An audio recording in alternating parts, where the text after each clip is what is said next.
Hello बच्चों, कैसे हैं आप लोग। आशा करता हूं कि आप सभी लोग अच्छे होंगे।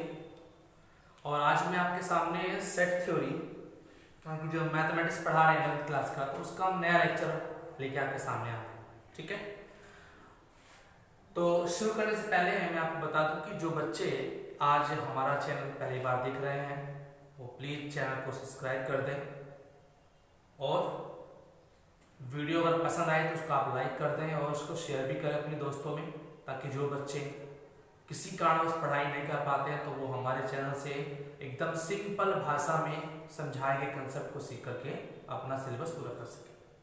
ठीक है, दूसरी चीज़, जो बच्चे लाइव हमारी क्लास अटेंड करना चाहते हैं, हम लाइव क्लास में पढ़ा रहे हैं आजकल।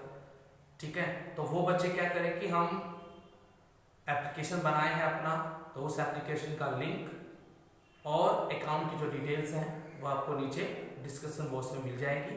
ठीक है, वो मैं आपको दे दूंगा। ठीक है, तो हम बच्चों अपने पॉइंट पे आते हैं। तो कल हम लोगों ने बात किस चीज के बारे में करी थी?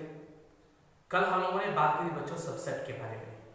पहले हम लोग सीखे सेट क्या होता है, फिर सेट को हम लिखते कैसे, इसको डिनोट कैसे करते हैं, और कुछ इंपॉर्टेंट सेट जो हमें पता होने चाहिए उनके बारे में हम बातचीत कर चुके हैं बाकी पिछले लेक्चर्स वगैरह में।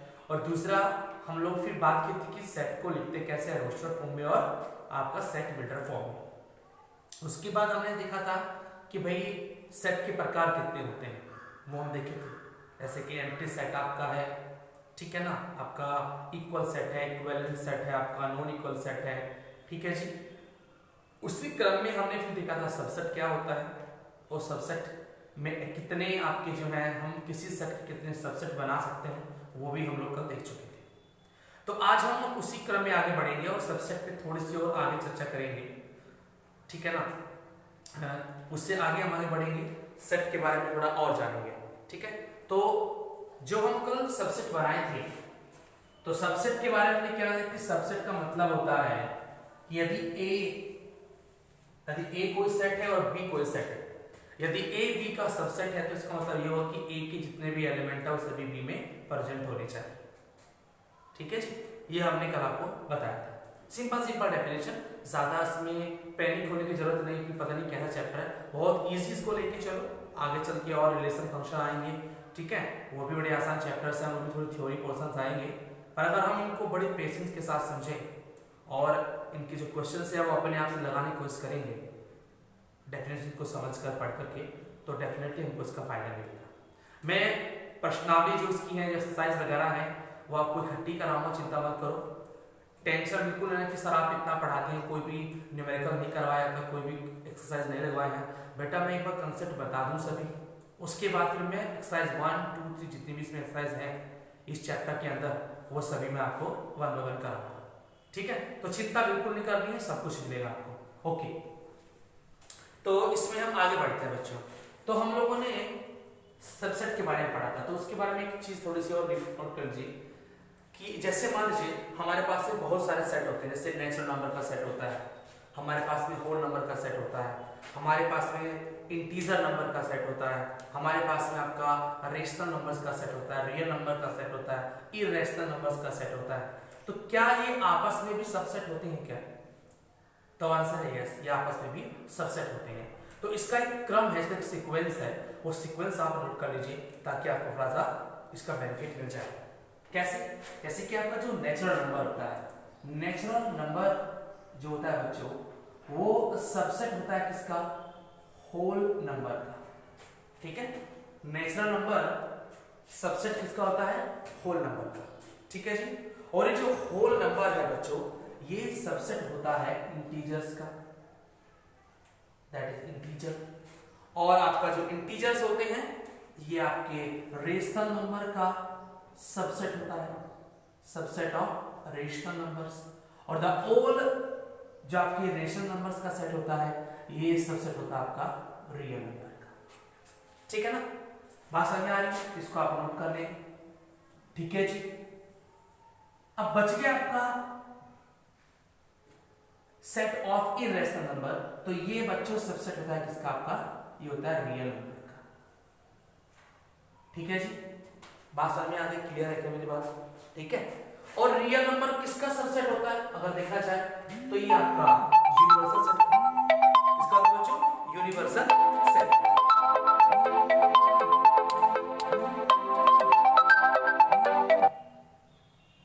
ठीक है जी, बात समझ रहे बच्चों।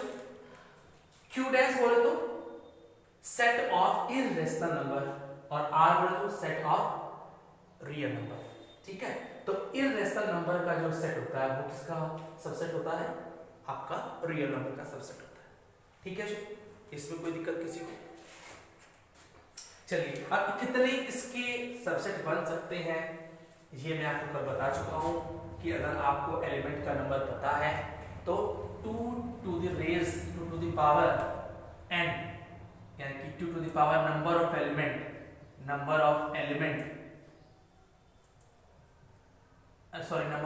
नहीं, number of subset is equal to होता है 2 to the power n, और जहां पे n क्या है बच्चों, n है आपका number of element present in the set के अंदर कितने एलिमेंट प्रेजेंट है। ठीक है, उसको हम कहते हैं नंबर ऑफ एलिमेंट, उसे कहते हैं n। तो अगर आप 2 की पावर n कर देंगे तो आपको मिल जाएगा कितने नंबर ऑफ सबसेट किसी भी सेट के बनाए जा सकते हैं। ठीक है, तो आई होप ये आपको क्लियर हुआ तो ठीक है बच्चों। तो मैं अब आगे बढ़ता हूं उसमें लेके हम बात करते हैं power set. What does mean of power के जो डेफिनेशंस हैं ये हमको पता होनी चाहिए। ठीक है ना, तो power set, what does mean of power set, power set क्या होता है बच्चों, पावर सेट, ठीक है ना, इसे कहते हैं घात समुच्चय। एक पावर वो भी होती है कि आदमी के अंदर कितनी स्ट्रेंथ है, वो नहीं, ये पावर मतलब है घात समुच्चय से, नहीं घात से मतलब है। तो what does mean of power set, देख किसी भी समुच्चय, कोई भी समुच्चय आप लिख ले, कोई भी एक समुच्चय आप ले लेते हैं, अगर उसका पावर सेट है उसे आपको लिखना है। जैसे मान लो कोई सेट ए है, लिखेंगे it is denoted by PA P means power और A मीन्स कोई भी सेट है। तो किसी भी सेट का पावर सेट क्या होगा, उस सेट में जितने एलिमेंट हैं, ठीक है ना, ध्यान रखेंगे, उनसे क्या पता कर सकते हैं, उनसे हम पता कर सकते हैं कितने सबसेट बनेंगे। तो बच्चों किसी भी सेट के सबसेट का जो सेट होगा उसे कहते हैं power set of the original set. ठीक है जी, the set of the all subset, the set of all subset of the set is known as power set of the set. फिर सुन लीजिएगा, किसी भी समुच्चय के उप समुच्चयों का सेट उस सेट का पावर सेट कहलाता है। इसको मैं लिख देता हूं यहां पे, किसी भी समुच्चय के उप समुच्चयों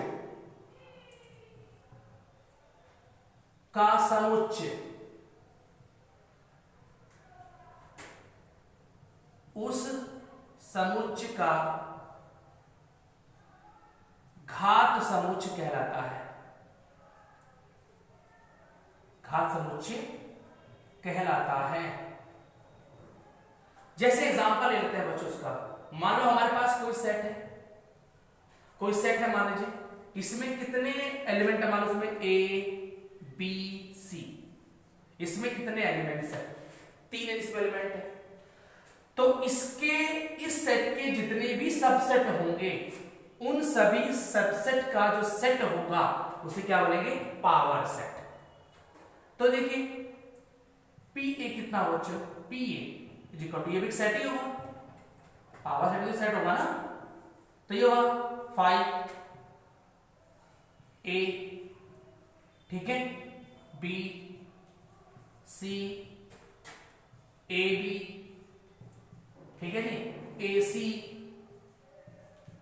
ओके जी, BC, और फिर एक अपने आप में ABC। और ये जो आपका सेट है, ये जो सेट है, ये क्या आपका है? Power set. ध्यान दें फिर से, किसी भी समुच्चय के उप समुच्चयों का सेट उच्च समुच्चय का क्या कहलाता है? पावर सेट कहलाता है। यानी कि जो किसी भी सेट के जो सबसेट्स होंगे वो पावर सेट के क्या होते हैं? एलिमेंट होते हैं। क्या होते हैं बच्चों? उसके एलिमेंट होते हैं। ठीक है ना, बात समझ में? देखिए इस पावर सेट में कितने एलिमेंट है? 1 2 3 4 5 6 7 8। बात समझ आ रही है? इसमें कितने एलिमेंट है? 8 एलिमेंट है। ठीक है जी, क्योंकि इस सेट ए के 8 सबसेट बनाए जा सकते हैं। ठीक है ना, तो पावर सेट क्या है? इस सेट ए का जितने भी सबसेट बन सकते हैं उन सभी सबसेट्स का सेट ही क्या है? इसका पावर सेट है। तो this is the power set. Note कर लें इसको। ठीक है बच्चों, समझ आया ना? क्लियर है मेरी बात ना? ठीक है, चलो आगे बढ़ते हैं। तो ये पावर सेट की बात हो गई। ठीक है जी, अब इसी में आगे बढ़ते हैं, थोड़ा सा और आगे चलेंगे। धीरे धीरे पढ़िए, कोई बड़ी जरूरत नहीं है कि आप एकदम से अभी 10th पास होके आए हो। ठीक है ना, तो आपको धीरे धीरे चलना है, बहुत प्यार से। स्टार्टिंग की चीजें हैं, थ्योरेटिकल पोर्शन पहले पढ़ जाता है, दिक्कत कर देते हैं लोग, इसमें नहीं समझा पाते हैं इसको अच्छे से। ठीक है ना, मैं चाहता हूं कि आप इसको इतना बढ़िया कर लें कि जब आगे नेक्स्ट चैप्टर आपके चलेंगे, रिलेशन आएगा आपका, फंक्शंस आएगा आपका, 12th में भी आपको रिलेशन फंक्शन मिलेगा, तो वहां पर भी सेट की बातें होंगी। तो आपको सेट और रिलेशन फंक्शंस, ये दोनों की दोनों चीजें एकदम माइंड में क्लियर क्रिस्टल होनी चाहिए। ठीक है ना, ओके। तो बच्चों आगे बढ़ते हैं, ये पावर सेट की बात होगी। अब आगे बढ़ते हैं बच्चों, इसमें लेते हैं जिसका नाम है इंटरवल। क्या बच्चों? इंटरवल। इंटरवल इसे कहते हैं अंतराल। इसे क्या बच्चों कहते हैं? इसे कहते हैं अंतराल। ठीक है, ये अंतराल होता है बच्चों। अंतराल क्या होता है? अंतराल को हम कुछ ब्रैकेट से डिफाइन करते हैं इसको। ठीक है ना, जैसे कि पहला होता है आपका ओपन इंटरवल। ओपन इंटरवल इसको हम दिखाते हैं इस सिंबल से, आपका स्मॉल ब्रैकेट। और एक होता है आपका क्लोज्ड इंटरवल। क्लोज्ड इंटरवल इसे हम दिखाते हैं बिग ब्रैकेट, यानी कि आपका ये बिग ब्रैकेट हो गया। और एक तीसरा हो गया अपना, इसे कहते हैं semi open and semi closed interval. इसमें दो होते हैं, कुछ या तो इस तरह से हो जाएगा और या फिर आपका ये इस तरह से हो जाएगा। ठीक है जी, इसका मतलब ये होता है। तो बच्चों इनका मतलब पहले हम समझें क्या मतलब है। देखिए आपकी कोई लाइन, ये आपकी नंबर लाइन है, रियल नंबर लाइन इसको बोलते हैं अपन। ये आपका रियल नंबर लाइन है। यहाँ पे क्या होता है? 0, यहाँ पे 1, यहाँ पे 2, सॉरी यहाँ पे 1 होगा 1, ये आपका 3, यहाँ पे -1, -2, -3 सो। ठीक है, इस तरह जाएगा। अब इंटरवल को हम कैसे रिप्रेजेंट करें? देखिए नंबर लाइन पर जो होता है, नंबर लाइन पर आप कोई भी दो नंबर के बीच का हिस्सा ले लीजिए। नंबर लाइन पर कोई भी दो आपके जो नंबर है उनके बीच का जो अंतर होता है उसे कहते हैं अपन इंटरवल। उसे कहते हैं बच्चों इंटरवल। ओके जी, इसे क्या कहते हैं? इसे कहते हैं इंटरवल। बात समझ में आ रही है? किसी आपकी जो रियल नंबर लाइन होती है, उस रियल नंबर लाइन पर आप किसी भी दो नंबर के बीच का जो इंटरवल लेते हैं उसे कहते हैं अपन इंटरवल। ठीक है, ये दो पीस है, इनके बीच का जो अंतर होगा क्या होगा? यहाँ पे इंटरवल हो जाएगा। ठीक है, अब इसको लिखने का तरीका क्या है, इसको समझेंगे हम कि ओपन इंटरवल अगर इसके अंदर कुछ आता है नंबर तो उसका मतलब क्या होगा, क्लोज के अंदर आता है तो उसका मतलब क्या होगा, सेमी के अंदर आता है तो उसका मतलब क्या होगा, ये हमें समझनी बहुत जरूरी है। ठीक है जी, चलिए इसको समझ लेते हैं। मान लो कि अगर आपके सामने लिखा है कुछ इस तरह से 1 और 2, ऐसे लिखा है। तो इसका मतलब क्या है बच्चे, ओपन इंटरवल के अंदर 1 2 लिखा है, इसका मतलब क्या है, इसका मतलब क्या है, इसका मतलब अगर मैं इसको सेट के रूप में लिखूंगा तो कैसे लिखूंगा, लिख देना a इज इक्वल टू, इसमें होगा कि x जो है ना 1 और 2 के बीच में जितनी भी संख्याएं होंगी तो सब इसके अंदर आ जाएंगी, 1 और 2 के बीच की जितनी संख्याएं होंगी वो इसके अंदर आ जाएंगी, बट इसके अंदर 2 से ज्यादा और 1 से कम नहीं हो सकता है, यानी कि इसके अंदर एक से आएगा 1.1 से लेकर के 2.9999 एंड सो चलते जाएंगे, बात समझ आ रही है, ठीक है ये 1.0001 ले लेते हैं, हम कह सकते हैं एक कह रहे हैं कि 1.000 एंड सो ऑन से लेकर के 2.0000, ठीक है, और पता नहीं कहां तक आ सकता है, कुछ पता नहीं है, बात समझ आ रही है, यानी कि इसका मतलब है कि 1 से बड़ा और 2 से छोटा, और 2 से छोटा, सॉरी गलती हो गई, 1.9999 एंड सो चलते जाएंगे, ठीक है बच्चों, 2 नहीं इसके अंदर आ सकता है, इसका मतलब ये है, इसका मतलब ये है कि अगर मैं इसका एक सेट बनाऊं तो क्या बनेगा कि इस सेट के अंदर 1 से ज्यादा और 2 से कम जितनी भी संख्याएं हो सकती हैं वो सभी आगे आ जाएंगे, ठीक है, और अगर मैं कहूं आपसे कि कुछ इस तरह से लिखा 1 और 2 लिखा हुआ इस तरह से, तो इसका नाम एक सेट बनाता हूं हमारे को ये, इसका मतलब होगा बच्चे कि 1 तो होगा ही होगा, 1 से लेके 2 के बीच जितनी भी संख्याएं आएंगी, ठीक है जी, इंक्लूडेड 2 और 1 और 2 को भी वहां पे इंक्लूड किया जाएगा, ठीक है ना, यानी कि 1 तो रहेगा और 2 तो रहेगा और इनके बीच की सभी संख्याएं इसके अंदर आ जाएंगी, यानी कि इसका मतलब है कि जब हम इनका सेट बनाएंगे, अगर मैं इनका सेट बनाता हूं, क्लोज इंटरवल का सेट बनाता हूं,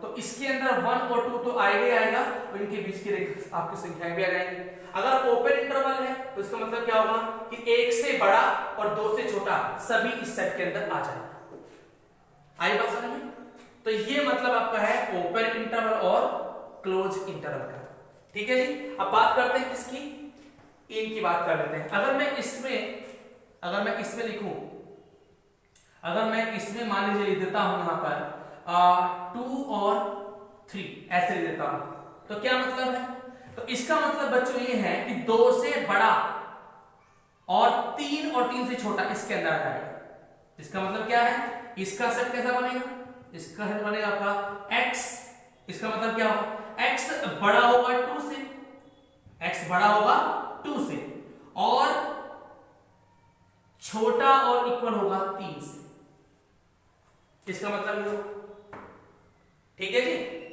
अगर मैं इसको लिखूं तो क्या होगा x, अगर मैं इसको लिखना चाहूं ऐसे x की फॉर्म में या सेट बिल्डर फॉर्म लिखना चाहूं तो क्या होगा x such that x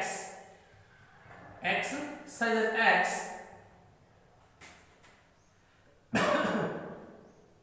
such that x greater than 1 or less than 2 और x belongs to natural number, ये इसका मतलब क्या है, या रियल नंबर कह सकते हैं इसको, रियल नंबर कह दो, नेचुरल नंबर कह दो, जो भी कह दो, ठीक है ना, इसका मतलब क्या होगा, इसका मतलब होगा बच्चों, इसका मतलब कि x such that x equal है या बड़ा है 1 से और छोटा है या बराबर है 2 के, जहां पे x belongs to real number या नेचुरल नंबर, बात समझ आ रही, इसका मतलब ये हो गया, और इसका मतलब मैंने आपको बता दिया, इसका मतलब क्या है, इसका मतलब है कि x बड़ा है 2 से, छोटा है या बराबर है 3 के, और अगर मैं इसमें लिख दूं 2 और 3 तो इसका क्या मतलब है, इसका मतलब है बच्चों x बड़ा है और बराबर है 2 के, ठीक है जी, यहां पे x बड़ा है या बराबर है 2 के और छोटा है किसके, 3 से, इसका मतलब ये होगा, ठीक है जी, तो ये मतलब होता है इंटरवल का, अगर इस तरह से तो ये समझेंगे, इसका मतलब ये है तो ये समझेंगे और ये है तो ये समझेंगे, ठीक है जी, this is the meaning of interval, ठीक है जी, ओपन के बाद है तो ओपन में इक्वल का साइन लगता है, ध्यान रखना, ओपन इंटरवल में इक्वल साइन लगते हैं, क्लोज में क्या होता है, क्लोज में आपके इक्वल साइन आपको मिलेंगे, ठीक है ना, क्लोज में आप क्या करेंगे, इक्वल साइन मिलेंगे। तो आप इसको नोट कर लें। आई होप कि आपको समझ में आया होगा इंटरवल, ठीक है जी। चलिए आगे बढ़ते हैं। तो ये बात होगी इंटरवल की। अब हम बात करेंगे बच्चों किसकी, वेन डायग्राम, ठीक है ना। वेन डायग्राम पे आते हैं। इस चैप्टर में वेन डायग्राम सबसे इंपॉर्टेंट है, उसी की आज हम बात करेंगे, वेन डायग्राम की बात करेंगे और बड़े प्यार समझेंगे क्या होता क्या है। फिर उसके ऊपर हम लगाएंगे ऑपरेशंस लगाएंगे, जैसे कि आपका यूनियन है, इंटरसेक्शन है, ठीक है ना, और आपका जो है जो भी आगे चलते हैं सबको उनको लगाया जाएगा, ठीक है जी। तो हम समझते हैं वेन डायग्राम क्या होता है, what do we know Venn diagram, ठीक है बच्चा पार्टी। आज समझते हैं अपन वेन डायग्राम कि वेन डायग्राम क्या होता है। देखिए वेन डायग्राम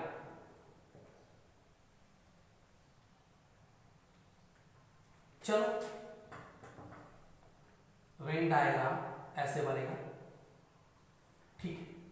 इसे बोलते हैं वेन आरेख। देखिए सेट या किसी भी सेट को, कोई भी आपकी दो सेट है, ठीक है ना, तो उनके बीच में क्या रिलेशन है, उन सेट के बीच में क्या रिलेशन है, तो उस रिलेशन को बहुत इजीली समझाने के लिए, दर्शाने के लिए, बताने के लिए वेन डायग्राम सबसे इंपॉर्टेंट चीज होती है। तो वेन डायग्राम कुछ नहीं है, सिर्फ और सिर्फ किसी सेट को प्रतिरूप बनाने के लिए, उसका प्रतिबिंब बनाने के लिए, उसका चित्रण करने के लिए, उसको ग्राफिकली रिप्रेजेंट करने के लिए एक मेथड है। तो Venn diagram is what, Venn diagram is the visual representation of the set and it is also called the method to describe the relation between two or more then to sets, ठीक है ना। दो या दो से अधिक set के बीच में क्या रिलेशनशिप है उसको समझाने के लिए भी हम वेन डायग्राम का क्या करते हैं, सहारा लेते हैं। तो वेन डायग्राम क्या है, वेन डायग्राम क्या है, वेन डायग्राम बस एक क्या है, प्रतिरूप है, एक चित्रण है आपका, एक ग्राफिकल रिप्रेजेंटेशन है, विजुअल मेथड है आपका किन्हीं भी दो सेट के बीच में क्या रिलेशनशिप है उसको बताने के लिए, ठीक है ना। तो it is the visual representation to describe the relation between two sets, ठीक है जी, बात समझ में आ रही है। What is Venn diagram, Venn diagram is the method by which we can visualize the relation between two sets, ठीक है ना। हम दो सेट के बीच में क्या रिलेशनशिप है उसको विजुअलाइज करना चाहते हैं, तो हम क्या करेंगे, वेन डायग्राम का यूज करेंगे। और बच्चों मैं आपको बता दूं कि न्यूमेरिकल करने की भी ये बहुत अच्छी तरीका है, बहुत ही बढ़िया तरीका है। हम किसी न्यूमेरिकल को लिखकर भी कर सकते हैं और वेन डायग्राम की सहायता से भी कर सकते हैं। मैं आपको बताऊंगा आगे चल के कैसे हम इस विधि का यूज करेंगे, ठीक है जी। अच्छे अच्छे क्वेश्चन भी आपके इससे इजीली सॉल्व हो जाते हैं, लिखना नहीं पड़ेगा आपको, सिर्फ फिगर बनाएंगे और फिगर बना के आप क्वेश्चन को सॉल्व कर देंगे, उसका डायरेक्ट आंसर ला देंगे, ठीक है ना। चलिए तो देखिए बच्चों, होता क्या है, हम वेन डायग्राम में आपके हम जो सेट यूज करते हैं उसमें एक तो हम सेट यूज करते हैं आपका यूनिवर्सल सेट, यूनिवर्सल सेट। किसी भी वेन डायग्राम को बनाने के लिए सबसे पहले हमें जो जरूरत पड़ती है वो पड़ती है आपकी यूनिवर्सल सेट की जरूरत पड़ती है। तो एक तो हमारे पास में यूनिवर्सल सेट होना जरूरी है। किसी भी यूनिवर्सल सेट को, देखिए यूनिवर्सल सेट किसी का भी हो सकता है, हम किस कंटेक्स्ट में बात कर रहे हैं, किस तरह से हम कहते हैं कि किसके लहजे में हम बात कर रहे हैं, कौन सी सिचुएशन के बारे में बात कर रहे हैं, तो हम जिस सिचुएशन के बारे में बात करेंगे हम उसी का यूनिवर्सल सेट लेके चलेंगे। जैसे मान लीजिए हम स्टूडेंट्स का लेते हैं, तो स्टूडेंट्स क्या हो गया हमारे लिए, बहुत सारे स्टूडेंट्स, मतलब कि हमारा एक हो गया यूनिवर्सल सेट। तो अगर मैं स्टूडेंट्स की बात करता हूं तो हम यूनिवर्सल सेट भी किसका बनाएंगे, यूनिवर्सल सेट भी हम स्टूडेंट्स का ही बनाएंगे, ठीक है जी। अगर मैं किताबों की बात करता हूं, बुक्स की बात करता हूं, तो हम बुक्स का ही क्या लेंगे, यूनिवर्सल सेट लेंगे। तो कहने का मतलब ये है मेरा कि हम जिस सिचुएशन में बात कर रहे हैं, हम जिस कॉन्टेक्स्ट की बात कर रहे हैं, हम उसी कॉन्टेक्स्ट में यूनिवर्सल सेट को डिफाइन करेंगे सबसे पहले, ठीक है जी।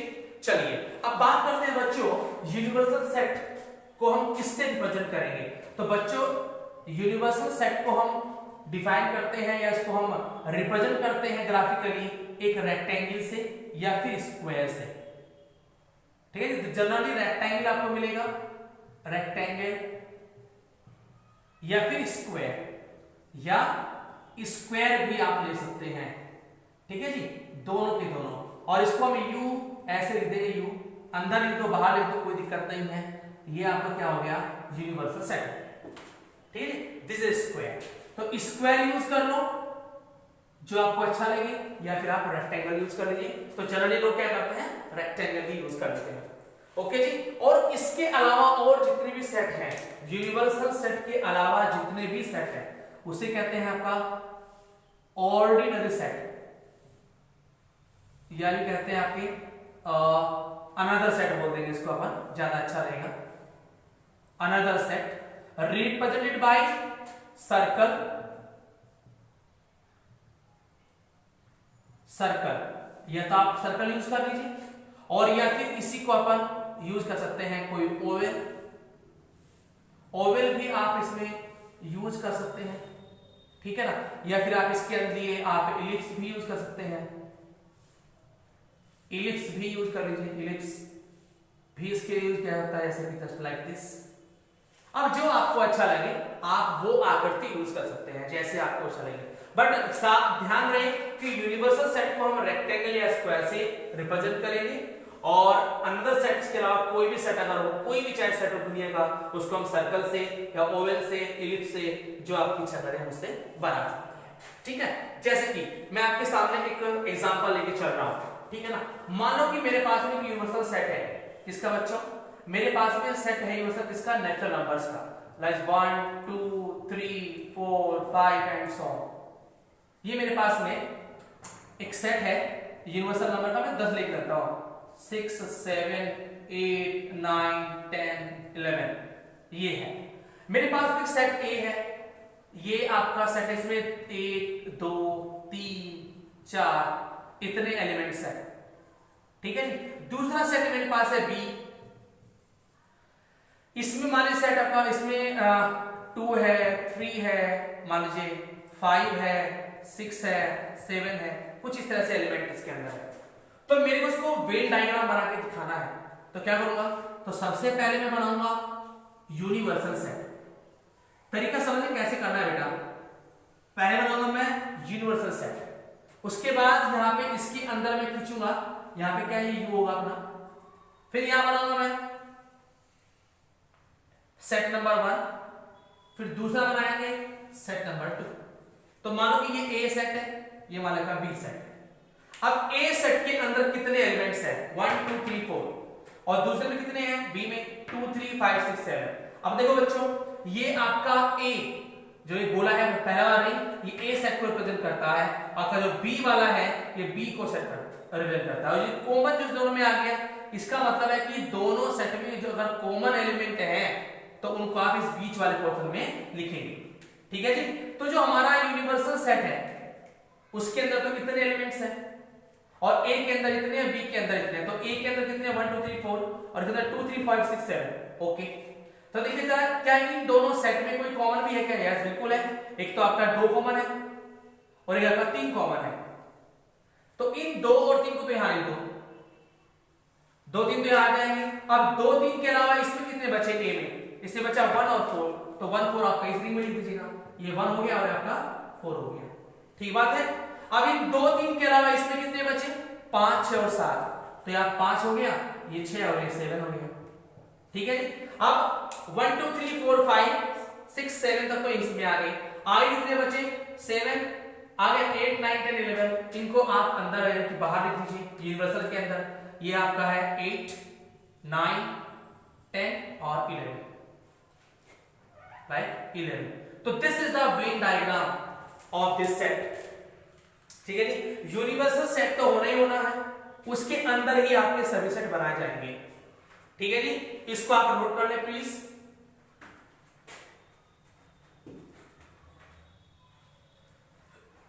इसको आप नोट कर लें।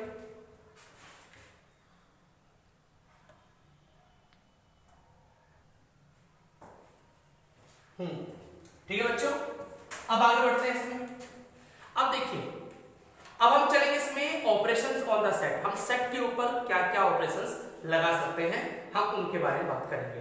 ठीक है जी, चलिए। तो हमारा टॉपिक अगला है क्या बच्चों, ऑपरेशंस ऑन सेट। सेट के ऊपर हम क्या क्या ऑपरेशन जैसे आप लोगों ने पढ़ा हुआ 9th 10th पढ़ते आए हैं, प्लस माइनस है जी, गुणा भाग, ये सब क्या है, ऑपरेशंस है। ये सब क्या बच्चों, ऑपरेशंस है। ठीक है ना। जैसे मैं आपको छोटी सी बातें समझाना चाहता हूं। जैसे मान लो आप यहां पे गए 2 + 3 ये लिखा हुआ है, और इज इक्वल टू क्या होता है बोलिए, ये 5 आता है ना। तो 2 क्या है, एक एलिमेंट है, 3 क्या है, एक एलिमेंट है, और 5 भी क्या है, आपका एलिमेंट है। तो ये 5 कैसे आया, तो आंसर जोड़ क्या है। तो ये क्या है, दिस इज द ऑपरेशन। ये क्या है बच्चों, ये ऑपरेशन है। ऑपरेशन क्या बोलते हैं, हिंदी में संक्रिया बोलते हैं, कि क्रिया की गई है 2 और 3 के बीच में एक ऑपरेशन किया गया है जिसकी वैल्यू कितनी मिली हमको, 5। तो this is known as operation. और ये कौन सा है, सम। ये सम है, एडिशन है। ओके जी। तो 2 + 3, तो 3 क्या है, ये आपका प्लस क्या है, ऑपरेशन। तो 2 + 3 = 5, तो ये ऑपरेशन हो गया। अगर मान लीजिए हम 2 - 3 करें, इक्वल टू कितना आएगा, -1 आएगा, तो ये क्या है, ये भी ऑपरेशन है, ये भी एक ऑपरेशन हो गया। अगर मैं 2 × 3 करूं, तो ये भी क्या है, ये 6 आएगा, तो ये क्या है, ये इसका ऑपरेशन है। तो डिफरेंट टाइप ऑफ ऑपरेशन की जो वैल्यूज आएंगी वो अलग अलग आएंगी। ठीक है जी। चलिए, मान लो आपको 2 भागित 3 कर दिया, तो ये भी क्या है, ये भी ऑपरेशन हो गया। 2, ठीक है, 2 डिवीजन 3 कर दिया हमने, तो ये भी क्या हो गया, ये भी एक ऑपरेशन हो गया। कितना आएगा, 0.66 आ जाएगा। ओके जी। तो ये सब क्या है, मैथमेटिक्स में जो मैथमेटिक्स की कोर लैंग्वेज होती है, उसका मतलब होता है कि दिस इज द ऑपरेशन। तो इसमें जितने भी मैंने आपको दिखाए हैं, ये सब क्या है, ऑपरेशन है। ठीक है जी। चाहे आपका ये वाला हो, चाहे ये हो, चाहे ये हो, चाहे ये हो, ये सब क्या है, आपके ऑपरेशंस है। तो वैसे ही सेट के ऊपर भी हम कुछ ऑपरेशंस लगा सकते हैं, कर सकते हैं। ठीक है ना। तो उन्हीं ऑपरेशंस को हमें पढ़ना है, उन्हीं को लेके चलना है। ठीक है जी। तो हम पहला ऑपरेशन लेंगे बच्चों, इसमें 2 ऑपरेशन अभी हमारे इसमें है ही, दो में से पहला लेके चलेंगे। पहला ऑपरेशन आपका यूनियन और दूसरा आपका है इंटरसेक्शन। तो पहले यूनियन पढ़ेंगे और फिर पढ़ेंगे अपना इंटरसेक्शन पढ़ेंगे, और साथ ही साथ दोनों की प्रॉपर्टी पढ़ते हुए चलेंगे, ताकि हमको इनकी प्रॉपर्टी भी पता लग जाए। बेटा जो पढ़ा रहा हूं उसको ध्यान से रिपीट एंड रिपीट करके पढ़िए। वीडियो आपको अच्छी लग रही है तो उसको शेयर भी कर देना, ठीक है ना, लाइक भी कर देना उसको। और मैं चाहता हूं कि आप एकदम अच्छे से पढ़ें, खूब मजे लेके पढ़ें इसको। कोई घबराने की जरूरत नहीं है। मैथमेटिक्स आसान विषय होता है, टफ नहीं, बिल्कुल नहीं होता है। बाकी सभी विषयों के रेस्पेक्ट में देखा जाए तो मैथमेटिक्स आसान विषय माना जाता है। ठीक है ना। खैर, इस पे हम चर्चा कभी फिर करेंगे, क्यों आसान होता है। खैर चलिए आगे बढ़ते हैं। आगे हम चलेंगे लेकिन इसके बच्चों, और टॉपिक हमारा क्या है, सबसे पहला यूनियन। आंसर है क्वेश्चन हमारा union of set, of sets. Sets का यूनियन क्या होता है। देखिए इसको बच्चों हम दिखाते हैं इससे, let us union of set A and B is denoted by A union, ये बनाएंगे U, उल्टा यूनियन की बनाएंगे A यूनियन B। इसको पढ़ते क्या है, इसको पढ़ते हैं A union B is denoted by A union B। ठीक है जी, बात समझ। and is a set and is a set of all elements, set which is contain all elements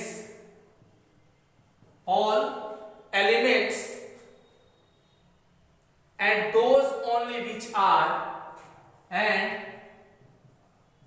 those only which are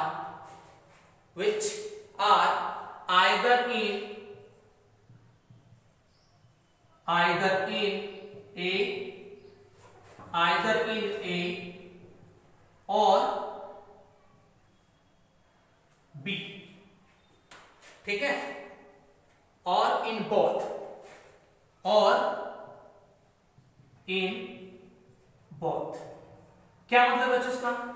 देखिए ए, इसको आप कितना समझो, इसका मतलब ये है कि union of set A and B, हमारे पास कोई दो सेट है, सेट ए और सेट बी, और हमें इन दोनों का यूनियन पता करना है। तो क्या होता है, इसका मतलब ये है कि A union B is a set.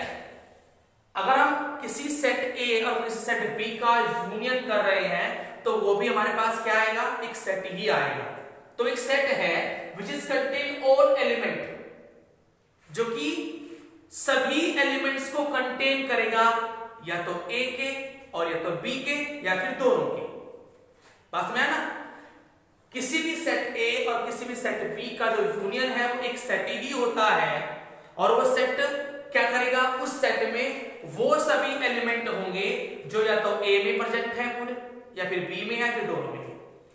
ठीक है ना, जैसे मैं एग्जांपल ले लेता हूं, मानो कि आपके पास सेट ए है और इसके अंदर एलिमेंट है 1 2 3, ठीक है, और एक आपके पास सेट बी है, आपके पास एक सेट बी है, और इसमें जो एलिमेंट्स है मान लीजिए वो है आपका 1 है, 3 है, 4 है, 5 है, 6 है, ये आपका सेट हो गया।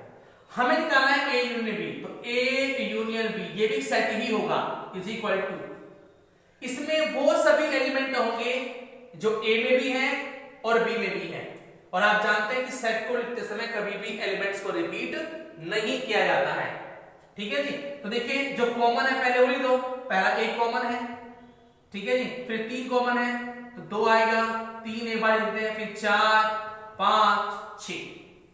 अब जरा देखो जो डेफिनेशन लिखी है उस चीज को मिलान करो, क्या नाम है, which is contain all elements and those only which are either in A और बी और इन बोथ। मतलब ये कि इस ए यूनियन बी में वो सभी एलिमेंट कंटेन करेंगे जो कि ए में, बी में या फिर दोनों में है।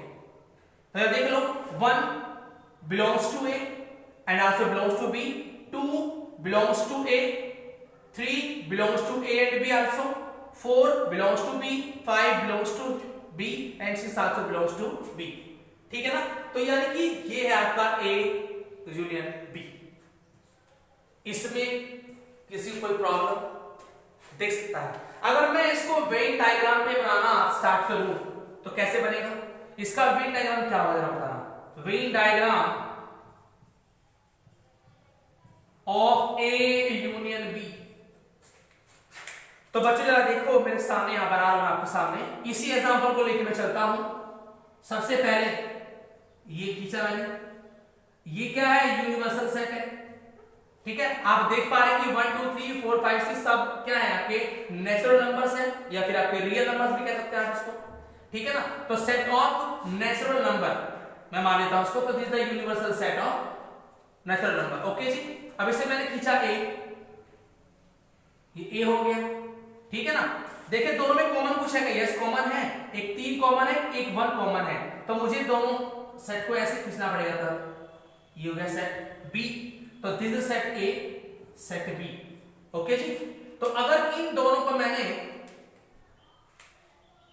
ये आपका है 1 और 3, यहां पे आ गया 1 और 3 कॉमन है दोनों, देखिए ये 1 कॉमन है और यहां पर आपका ये 3 कॉमन है, तो ए में कितना बोलो आया, बचे कितने ए में, ए में 2 बच गया, यहां पे 2 आ गया, और इसमें कितने बताओ, 1 3 अगर गया तो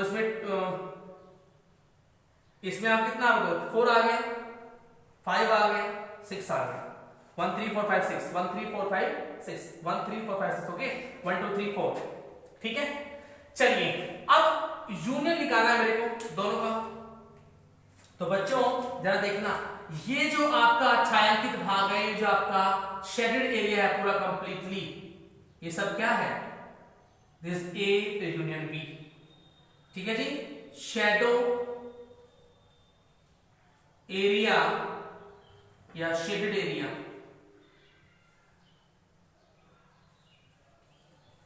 shaded area represent A union B. तो जो रेड कलर से बना हुआ है एरिया है, the all is A union B. ठीक है जी, ये सब किसको रिप्रेजेंट कर रहा है आपका? ए यूनियन बी को रिप्रेजेंट कर रहा है। ठीक है जी, तो ये आपका है ए यूनियन बी। तो कोई भी सेट हो सकते हैं, कोई जरूरी कि आपका ए ही और बी हो, और भी कोई सी डी कुछ भी हो सकता है। ठीक है ना, तीन सेट है तो तीन को बनाएगा आप ऐसे, चार है तो चार को, पांच है तो पांच को, उससे कोई मतलब नहीं है। ठीक है जी, चलिए इसका एक एग्जांपल मैं और ले लेता हूं आपके सामने और क्लियर हो जाएगा आपको। देखिए जरा, इसको मैं ऐसे रहने देता हूं क्योंकि मुझे इसकी जरूरत पड़ेगी। ठीक है जी, देखिए मेरे सामने मेरे पास में क्या है, एक सेट ए है जिसमें मान लीजिए ए बी सी इस तरह से कुछ है, और एक मेरे सामने बी है सेट आपका ये, late us suppose this is 1 2 3, कुछ इस तरह से भी है, कुछ इस तरह से मेरे पास दो सेट है। मुझे इन दोनों क्या करना है, आपस में यूनियन करना है। ठीक है जी, तो क्या करूंगा मैं, पहले बनाऊंगा ए, दोनों में कुछ कॉमन है क्या? बिल्कुल नहीं कॉमन है, तो मैं दोनों को आपस में मिला नहीं सकता, तो मैं थोड़ा दूर बनाऊंगा ऐसे बी, ये मेरा बी सेट हो गया, ये ए सेट है आपका, ये बी सेट है। तो ए में बच्चों क्या है, ए में आपके तीन एलिमेंट है, ए बी और सी, और इसमें कितने एलिमेंट है बच्चों? इसमें आपके भी तीन है, 1 2 और 3। मुझे निकाला यूनियन, तो what is the shape of A and B? तो देखिए ये हो जाएगा आपका, ये जो पूरा होगा इस तरह से बनाएंगे, ये जो पूरा आपका एरिया आएगा ये सब क्या होगा, इधर ए यूनियन बी। ठीक है जी, ये पूरा क्या होगा, ए यूनियन बी होगा आपका। ठीक है जी, ये जो शेडो एरिया होगा आपका, सिर्फ ये वाला जो एरिया होगा shaded area, this is the A union B. ये जो आपका एरिया होगा इसे बोलेगा अपन ए यूनियन बी। तो जितना ये ग्रीन कलर देख रहे हैं आप लोग, ये क्या है आपका ए यूनियन बी है। ठीक है जी, ए यूनियन बी। ओके, चलिए अब आगे बढ़ते हैं। अब इसकी प्रॉपर्टी पर पढ़ लेते हैं, प्रॉपर्टी क्या इसकी होती है। तो properties of the A union B, इसकी प्रॉपर्टीज क्या होंगी?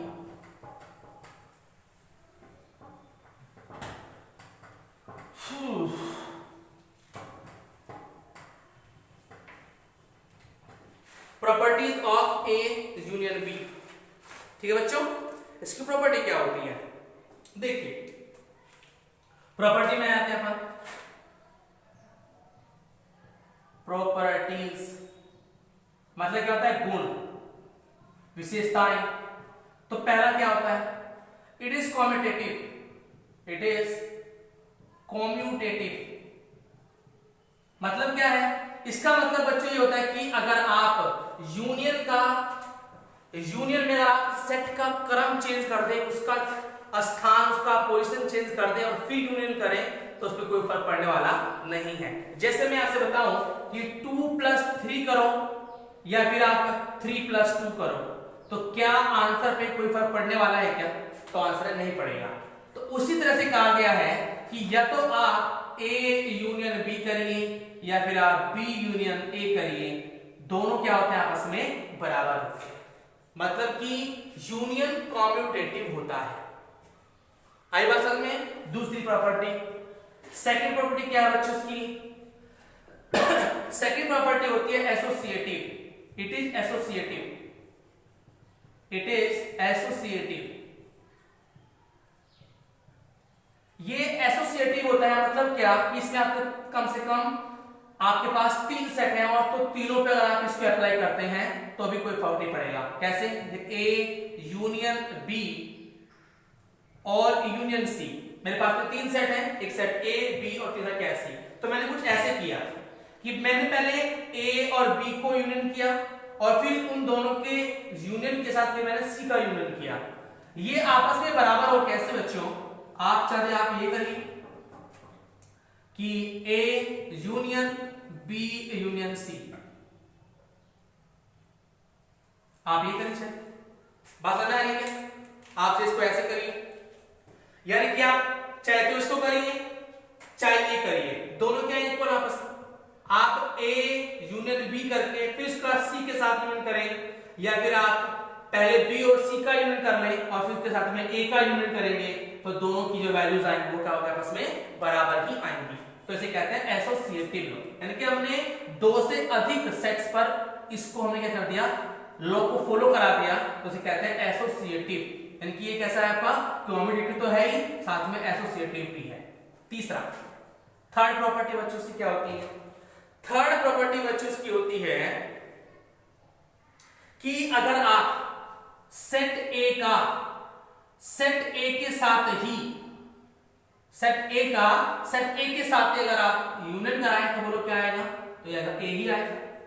भाई ए का ए के साथ ही अगर आप यूनियन कराते क्या आएगा, ए आएगा। कैसे, देख लो, अगर मान लो ए कितना है आपका 1 2 3 4, ठीक है ना, और आप ए यूनियन ए करो तो बोलो क्या आएगा, तो इतना ही तो आएगा 1 2 3 4, तो ये तो आएगा। और ये किसके बराबर है, ए के बराबर है। आई बात समझ में? ठीक है, इसके बाद एक क्या आ गया, तो इस प्रॉपर्टी को बोलते हैं बच्चों, इसको बोलते हैं आपका, इसको बोलते हैं इसको बोलते हैं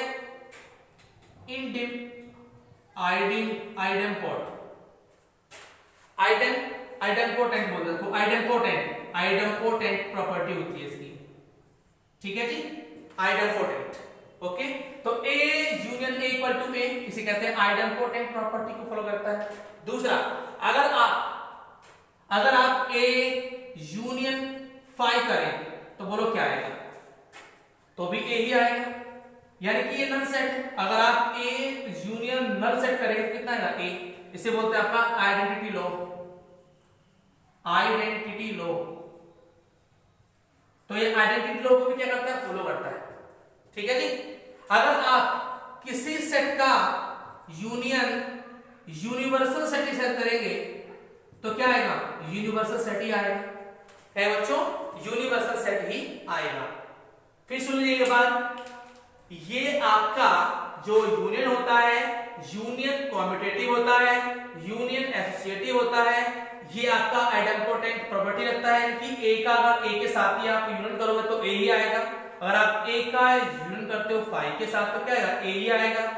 ये आइडेंटिटी को डिपेंड फॉलो करता है। तीसरा आपका है इसमें A union with universal set equal to universal set.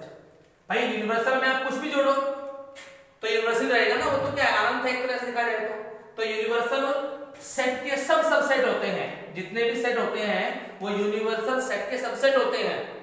इसलिए आप यूनिवर्सल सेट के साथ किसी का भी यूनियन करोगे तो यूनिवर्सल सेट ही आएगा, ठीक है जी। और नल सेट के साथ भी करोगे तो कितना आएगा, वो नल ही आएगा, सॉरी वो तो ए ही आएगा ना, क्योंकि तो फाई में कुछ कोई एलिमेंट है ही नहीं, तो कोई एलिमेंट नहीं है तो जितने एलिमेंट ए में होंगे वो सेम एलिमेंट आपको मिल जाएंगे, तो आपको एलिमेंट किसके मिलेंगे, ए के ही मिलेंगे ना, तो उसे बोलेंगे आपका आइडेंटिटी लॉ। ओके जी, अगर कोई सेट ए है उसका ए के साथ करो तो कितना आएगा, वो ए ही आ जाएगा, क्योंकि उसमें तो कोई दिक्कत ही वाली बात नहीं है। ओके जी, आई होप कि सब क्लियर हो बच्चों, इसको आप नोट करने फटाफट से, फिर हम आगे बढ़ते हैं।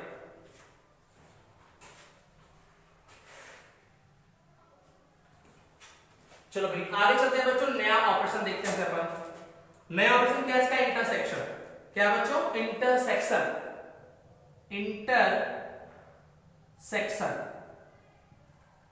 इसका मतलब क्या होता है बच्चों, इसे कहते हैं हिंदी में सर्वनिष्ठ। ये कॉमन होता है या उभयनिष्ठ भी बोल सकते हैं इसको, ठीक है ना, कॉमन ही बोल सकते हैं इसको।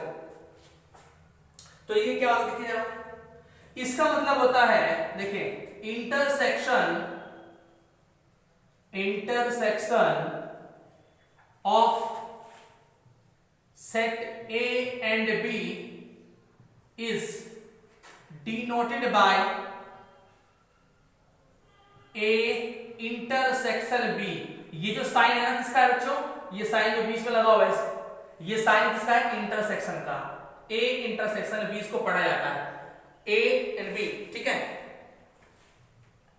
And is a set of common element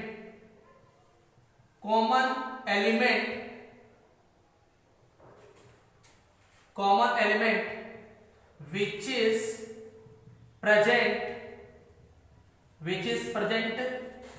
in the all sets या both set जिसे कहते हैं, in the both set।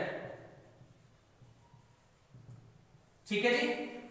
क्या मतलब है बच्चों कि अगर आपके पास में दो सेट हैं, एक सेट ए है और एक सेट बी है, दो सेट है, तो ए में कुछ एलिमेंट होंगे और बी में कुछ एलिमेंट होंगे। तो अगर दोनों सेट में कुछ कॉमन एलिमेंट भी होंगे तो जो कॉमन एलिमेंट है उनसे बना जो सेट होगा उसे बोलते हैं ए इंटरसेक्शन बी। ठीक है, तो दोनों सेट में जो कॉमन एलिमेंट होंगे उनका जो सेट होगा उसे क्या बोलेंगे बच्चों, इंटरसेक्शन। ठीक है जी, क्योंकि ए intersection be also is a set of the common element which is present in the both sets. तो दोनों सेट्स में जो आपके कॉमन एलिमेंट्स होंगे उन्हीं को क्या बोलेंगे अपन, ए इंटरसेक्शन बी। इसको जरा अगर हम ये कहें आपसे, ध्यान देना मेरी बात पर, अगर मैं इसको वेन डायग्राम से बना के दिखाऊं आपको तो कैसे बनेगा देखिए जरा।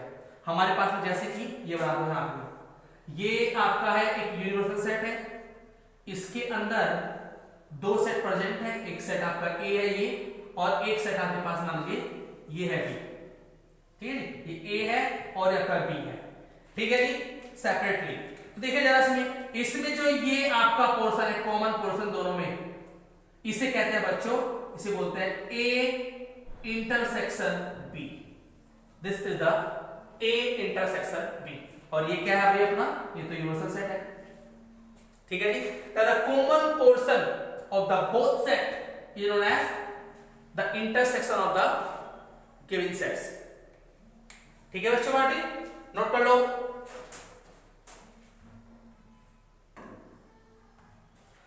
ठीक है, तो this is the intersection of two sets. Example लेके चलेंगे, चलो एग्जांपल ले लेते हैं। एग्जांपल क्या है, मान लो कुछ भी लेते हैं, vector sorry set A is equal to, let us suppose 1 2 3 10 7, या पहले सेल लिखो यहां पे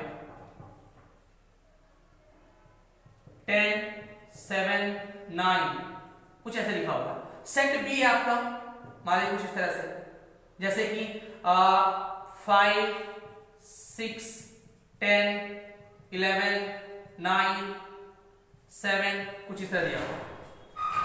ठीक है जी, ये दो सेट है, तो हमें निकालना है ए इंटरसेक्शन बी। तो A intersection B is a set, ठीक है, of common element in the both sets. तो बोलो कितना कितना होगा। तो देखिए जरा पहले इसमें देखो, इसमें दोनों में कौन सा कॉमन है। तो एक तो आपका 9 कॉमन है, एक 7 कॉमन है, एक आपका इसमें 10 कॉमन है, बाकी कुछ नहीं है ना। ठीक है जी, बात समझ आ रही है। तो here is 7 then 9 then 10, this is the intersection portion. बात समझ आ रही है क्या। ठीक है जी, देखो उसमें एक बार 1 2 3 10 7 9 5 6 10 11 9 7, ठीक है ना। तो 7 कॉमन है, 10 कॉमन है एंड 9 कॉमन है। तो ये हो गया अपना इंटरसेक्शन। तो अगर मैं इसको इस वेन डायग्राम पर रिप्रेजेंट करूं तो कैसे करूंगा जरा देखना, मुझे बताना। तो सिर्फ कॉमन पोर्शन, तो कॉमन में वो एलिमेंट आएंगे जो दोनों में प्रेजेंट है। तो दोनों में कौन सा प्रेजेंट है जरा 7 9 एंड 10। तो यहां पे मान लो 7 है, ये 9 है और यहां पे 10 है। This is the A intersection B. Okay जी, तो ये हो गया आपका ए इंटरसेक्शन बी। ठीक है, कर लेंगे इसको। कोई दिक्कत किसी को बचाओ, कोई दिक्कत हो आपको, कोई समस्या हो तो आप क्या करेंगे, मुझे कमेंट कर देंगे वीडियो के नीचे और मैं उस पर कोशिश करूंगा कि आपका डाउट क्लियर कर दूं। ठीक है बच्चों, अब जरा इसकी प्रॉपर्टी हम देख लेते हैं, इसकी प्रॉपर्टीज क्या क्या हो सकती हैं। ठीक है जी, प्रॉपर्टी ऑफ द इंटरसेक्शन। इसकी प्रॉपर्टी देखो क्या क्या होती है बच्चों। प्रॉपर्टी नंबर 1, प्रॉपर्टी नंबर 1 क्या हो सकता था, ये आप ए इंटरसेक्शन बी करें या फिर बी इंटरसेक्शन ए करें, दोनों ही आपस में क्या होंगे, बराबर होंगे। इसे बोलते हैं कि ये कॉम्यूटेटिव लॉ को फॉलो करता है, like it is commutative. Commutative commutative होता है भाई, ठीक है जी। ए इंटरसेक्शन बी करो या बी इंटरसेक्शन ए करो, बात तो एक ही है भाई। दोनों में एलिमेंट तो कॉमन सेम ही आएंगे ना, चाहे बी का आप ए के साथ इंटरसेक्शन करिए या ए का आप बी के साथ करिए, बात तो एक ही आनी है, क्योंकि दोनों में एलिमेंट तो कॉमन बराबर है ना, ठीक है। तो ये हो गया, ये हो गया पहला। इसके बाद में दूसरी प्रॉपर्टी क्या है बच्चों, दूसरी प्रॉपर्टी इसकी है कि ये एसोसिएटिव भी होता है। क्या होता है बच्चों, एसोसिएटिव भी होता है। कैसे कि ए इंटरसेक्शन बी फिर इंटरसेक्शन सी करेंगे तो ये बराबर होगा किसके, this is A intersection B intersection C के। इसे बोलते हैं एसोसिएटिव। एसोसिएटिव भी होता है, ठीक है जी। इंटरसेक्शन जो होता है आपका वो एसोसिएटिव लॉ को भी फॉलो करता है, ठीक बात है, राइट है जी। ये प्रॉपर्टी नंबर 2 हो गई। प्रॉपर्टी नंबर 3, ठीक है जी। ये क्या होता है, ये डिस्ट्रीब्यूटिव लॉ को फॉलो करता है, लेकिन it is follow the distributive law. क्या मतलब है इसका, इसका मतलब ये क्या कि अगर आपके पास 3 सेट है, कुछ इस तरह से दिए गए हैं, A union B intersection C, अगर आपको ये दिया गया है, ठीक है बच्चों, तो क्या हो जाएगा, तो ये हो जाएगा तुम्हारा ए यूनियन बी, ये जो आपका यूनियन साइन है ना, ये दोनों के साथ क्या हो जाएगा अपना, चल जाएगा, ए यूनियन सी और बीच में आएगा इंटरसेक्शन, ठीक है बच्चों। A union in bracket B intersection से आपको इस तरह दिया हुआ है, तो इसमें क्या करने लगेगी कि जो यूनियन साइन, जो बाहर साइन होता है, ये साइन इन दोनों सेट्स के साथ में क्या होता है, पहले काम करेगा और फिर इन दोनों काम क्या करेगा, इंटरसेक्शन लेंगे। तो A union B intersection A union C, तो जो इसका आंसर आएगा वही आपका इसका भी आंसर आएगा। इसका उल्टा भी होता है बच्चों, A intersection B union C is equal to, ये ऐसे, ये जो बाहर साइन है ये आपका दोनों के साथ काम करेगा, पहले ए इंटरसेक्शन बी और ए इंटरसेक्शन सी और बीच में यूनियन। बात समझ आ गई, क्लियर है ना। तो ये आपका है डिस्ट्रीब्यूटिव लॉ, कि अगर कुछ इस तरह से दिया हुआ है तो ये इसके बराबर होगा, और अगर इस तरह दिया है तो आप इसके बराबर इसको लिख सकते हैं। तो this is the property of intersection, ठीक है ना। और भी प्रॉपर्टीज की होती है, वो भी हम देख लेते हैं, जैसे कि कुछ प्रॉपर्टीज की और होती हैं, मैं इसको हटा दे रहा हूं यहां से। देखिए इसकी और भी प्रॉपर्टी हो सकती है, जैसे कि कैसे बच्चों, इसकी प्रॉपर्टी और हो सकती है, अगर आप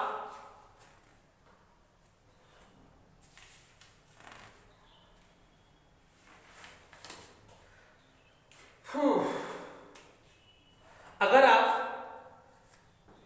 ए का इंटरसेक्शन, कोई सेट आपका ए है, प्रॉपर्टी मिली है, कौन सी प्रॉपर्टी, नंबर 4,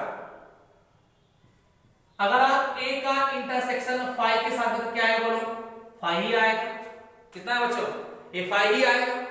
और अगर आप ए का इंटरसेक्शन यूनिवर्सल सेट के साथ करेंगे तो वो ए ही आएगा। भाई फाई में तो कोई एलिमेंट नहीं है, ए में एलिमेंट है, फाई में कोई एलिमेंट नहीं है, तो आपका फाई ही आएगा, कोई एलिमेंट कोई मनी नहीं है। अगर ए का हम इंटरसेक्शन करें यूनिवर्सल सेट के साथ में तो ए ही आएगा, क्योंकि जितने ए में एलिमेंट होंगे वो डेफिनेटली किस में होंगे, आपके यूनिवर्सल सेट में तो होंगे ही होंगे, इसलिए आपका ए ही आ जाएगा इसका आंसर। कोई दिक्कत किसी को बच्चों उसमें, ठीक है ना। चलिए ओके बच्चों, ठीक है, इसको आप नोट कर लें, इसको आप नोट कर लें फटाफट से।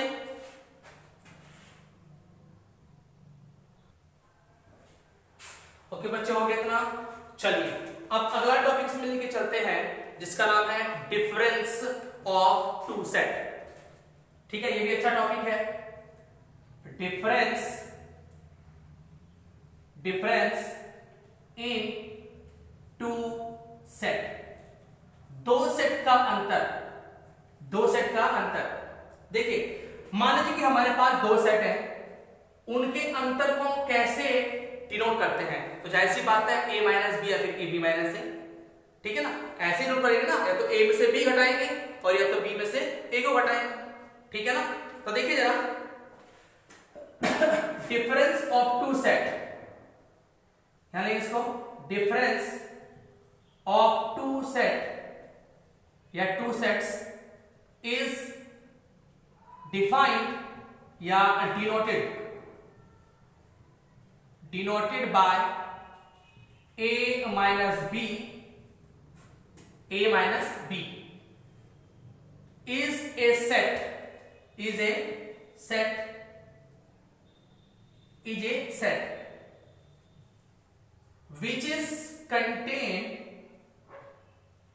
which is contain all element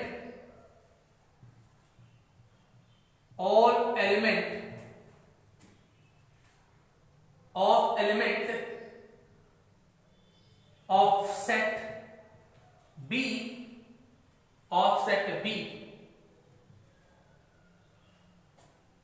sorry, contain offset A होगा ना, which is contain the all element of set A which are not present in set B। ठीक है ना जी, अगर हमारे पास दो सेट हैं, एक सेट A है और एक सेट B है, और हमें A माइनस B निकालना है, तो सेट A में से आंसर आएगा, और उस सेट में वो आपके एलिमेंट्स होंगे जो B में प्रेजेंट नहीं है, वो इसका आंसर होगा। अगर मैं सिमिलरली कहूं B माइनस A, तो आंसर B में से आएगा आपकी बार, और वो आपके एलिमेंट सेट के रूप में आएंगे जो कि A में प्रेजेंट नहीं है, ठीक है ना। जैसे मैं एग्जांपल लेता हूं, एग्जांपल आपका ये लेते हैं इस तरह से कुछ, मान लो कि एग्जांपल है ये लेट्स से A 2 3 4 5 कुछ इस तरह से, ठीक है। फिर B लेते हैं, B में क्या है 4 5 6 7 8 9 कुछ इस तरह से है, ठीक है जी, कुछ इस तरह दिया हुआ है। तो अगर मुझे A माइनस B निकालना है, तो एक सेट आएगा, ये वो सेट होगा जिसका आंसर A में से आएगा, और A में वो एलिमेंट यूज करेंगे जो कि B में नहीं है, ठीक है। तो देखिए जरा इसमें 4 है, इसमें यस B में 4 है, 5 भी है, तो A में कितने बच गए कि 4 और 5 को हम नहीं यूज करेंगे, तो जो बच गया आपका 1 2 3, तो 1 2 3 को यहां पे लिखेंगे 1 2 और 3, दिस आंसर। अगर मुझे B माइनस A निकालना है तो बच्चों, तो क्या करेंगे, B के एलिमेंट यूज करेंगे उनकी बार, और वो एलिमेंट लेंगे जो A में नहीं है। तो 4 5 तो है A में, बचा कितना, ये वाला बचा पोर्शन, तो 6 7 8 और 9, ये हमारा आंसर आ गया, ठीक है जी। क्या मतलब है, अगर A माइनस B कहता है तो आंसर A में से आएगा, और B माइनस A कहता है तो आंसर B में से आएगा। अगर A माइनस B कहता है तो A के हम वो एलिमेंट यूज करेंगे जो B में नहीं है, और अगर B माइनस A कहता है तो हम B के वो एलिमेंट यूज करेंगे जो A में नहीं है, ठीक है। चलिए इसको अगर हम वेन डायग्राम पे दिखाएंगे, क्या दिखाएंगे, ये हमारा वेन डायग्राम हो गया। देख कैसे बनाते हैं इसको अपन, देखिए हमारे पास में दो सेट है, एक सेट ये है, कुछ कॉमन भी दिख रहा है, यस कॉमन भी है, ऐसे, ठीक है ना। तो ये सेट A है, ये सेट B है, ठीक है जी। तो जरा बच्चों ध्यान देना कि ये जो आपका ग्रीन देख रहे हैं आप ना, ये ग्रीन शेड हो, ये वाला सिर्फ ग्रीन पार्ट, कॉमन पोर्शन को छोड़ दीजिए, सिर्फ green part, this is indicate A minus B, ठीक है। और आप देखेंगे ये जो आपका ब्लैक पार्ट है, आप देख रहे हैं ब्लैक पोर्शन देख रहे हैं, ये ब्लैक पोर्शन, ब्लैक शैडो वाला जो पोर्शन आपका है इसे कहते हैं अपन, इसे कहेंगे अपन b माइनस ए, ये b माइनस ए के बराबर है। और जो एक ग्रीन पोर्शन आप देख, सॉरी क्या नाम है, ये जो रेड पोर्शन आप देख रहे हैं ये बीच का हिस्सा, ये क्या है, ये a इंटरसेक्शन b है। समझ में आएगा? ठीक है। अगर हम इन तीनों को मिला दें, अगर हम इन तीनों को मिला दें तो हमारा क्या आता है, हमारा आता है a यूनियन b। क्या आता है बच्चों हमारा a यूनियन b। तो हम इन तीनों की टर्म में a यूनियन b को क्या लिख सकते हैं, इसको लिख सकते हैं बच्चों, अगर हम तीनों को आपस में ऐड कर दें a माइनस b, ठीक है ना, a माइनस b, ठीक है ना, और union a intersection b union b minus a, यानी कि इन तीनों का जो यूनियन होगा, यानी कि इनका जो एडिशन होगा एक तरह से देखा जाए तो उसे क्या बोलेंगे अपन, उसे बोलेंगे a यूनियन b। ठीक है जी। तो एक नया फॉर्मूला आप यहां से बना सकते हैं। अगर आपको a माइनस b पता है, आपको b माइनस a पता है, a इंटरसेक्शन b पता है, तो आप a यूनियन b निकाल सकते हैं। बहुत समझ में, कोई दिक्कत इसमें? ठीक है बच्चों, तो आई होप कि आप लोगों को आज का लेक्चर पसंद आएगा, आपको चीजें समझ में आई होंगी। ठीक है, अगर आपको आज की वीडियो समझ में आए बच्चों तो प्लीज इसको लाइक करें, शेयर करें और हमारे चैनल को भी सब्सक्राइब कर दें। मैं आगे भी आपकी इस तरह से सहायता करता रहूंगा। थैंक यू, धन्यवाद।